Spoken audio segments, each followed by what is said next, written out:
হাতে আর সময় আছে 4-5 দিন, যত দ্রুত সম্ভব বাংলাদেশকে টি-20 বিশ্বকাপে ফেরান, তাহলেই সবকিছু ঠিক হয়ে যাবে। এমনকি পাকিস্তান ও ভারতের বিপক্ষে টি-20 ম্যাচ খেলবে, এমনটাই কিন্তু আইসিসি কে বলতেছেন ভারতের সবচাইতে সফল অধিনায়ক মহেন্দ্র সিং ধোনি। মহেন্দ্র সিং ধোনিকে নিয়ে নতুন করে বলার কিছু নাই। উনি যেরকম ভালো একজন ক্রিকেটার, সেরকম কিন্তু উনি ভালো মনের একজন মানুষ, এবং উনি কিন্তু নিজে আইসিসি কে এই কথাটা বলতেছেন। এবং এই নিউজটা কিন্তু ক্রিকেট নিউজ 365 একটা পেজ আছে ভারতের, সেখানে কিন্তু পাবলিশ হয়েছে, যেখানে বলা হইতেছে হাতে মাত্র 4-5 দিন সময়, এখনই সিদ্ধান্ত নিন, বাংলাদেশকে দ্রুত বিশ্বকাপে ফিরিয়ে আনুন, দেখবেন সব জট খুলে যাবে, পরিস্থিতি নিজেই ঠিক হয়ে যাবে। ক্রিকেট চাই, রাজনীতি নয়, মাঠে খেলাই হোক, শেষ কথা। মানে মহেন্দ্র সিং ধোনির কথা শুনে সত্যি কথা খুবই ভালো লাগতেছে।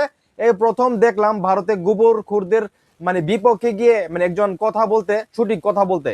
মহেন্দ্র সিং ধোনি ভারতের সবচাইতে সফল অধিনায়ক, সেটা আমরা সবাই জানি, এবং উনি ক্রিকেটের প্রতি ওনার যে ভালোবাসার যে দরদ, সেটা কিন্তু আবারও ফুটে আসলো। এবং উনি কিন্তু সরাসরি আইসিসি কে বলতেছে যে যত হাতে সময় কম, যত দ্রুত সম্ভব বাংলাদেশকে বিশ্বকাপে ফিরিয়ে আনুন, তাহলে সব জট খুলে যাবে, সবকিছু ঠিক হয়ে যাবে। পাকিস্তান ও ভারতের বিপক্ষে আসলে টি-20 ম্যাচ খেলবে, এবং আইসিসি এবং ভারত ক্রিকেট বোর্ড সহ ব্রডকাস্টারদের যে ক্ষতি হওয়ার কথা, সেটা কিন্তু আর হবে না। তো আমিও মহেন্দ্র সিং ধোনির সঙ্গে একমত, যদি সুযোগ থাকে আইসিসির কাছে, তাহলে যত দ্রুত সম্ভব আমি মনে করি এটা সমাধান করার উচিত। এবং এটা সমাধান করার সবচেয়ে সহজ পথই কিন্তু আসলে বাংলাদেশকে টি-20 বিশ্বকাপ খেলানো, আমি যেটা মনে করি। তো এখন এই মুহূর্তে যারা আমার এই ভিডিও দেখতেছেন, মহেন্দ্র সিং ধোনির কথার সঙ্গে আপনারা কি একমত?